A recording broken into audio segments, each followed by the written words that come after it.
অবিশ্বাস্য অবিশ্বাস্য কি অবিশ্বাস্য ইনিংসটা নিয়ে খেললো আজকে হাবিবুর রহমান সোহান। বাংলাদেশের ক্রিকেট ইতিহাসে এই প্রথম কোনো ব্যাটার ৩৫ বলে শতক করলেন। কি ম্যাচুরিটি একটা ইনিংস খেলেন হাবিবুর রহমান সোহান। হংকং এর দেওয়া ১৬৮ রান বাংলাদেশ ১১ ওভারই চেস করে ফেলল।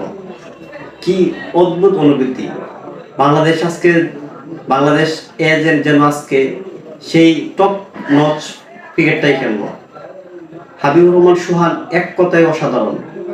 তিনি গতকালকে সূর্যকুমার বৈভবের সেই ৩২ বলে ১০০ রানের যেন রিপ্লেস হিসাবে আজকে তিনি আবির্ভূত হলেন। অবিশ্বাস্য একটি ইনিংস খেলেন হাবিবুর রহমান সোহান। সেই সাথে আকবর আলীর ১৩ বলে ৪২ রানের কেমিও এক কথায় অসাধারণ।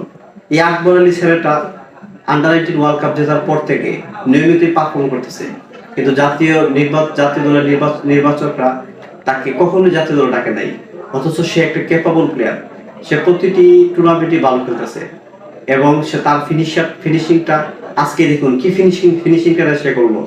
লাস্ট 5 বলে 5টি ছক্কা মেরে ফিনিশিং করলো। 5 বলে 30 রান দিয়ে সে ম্যাচটি জিতে দিল।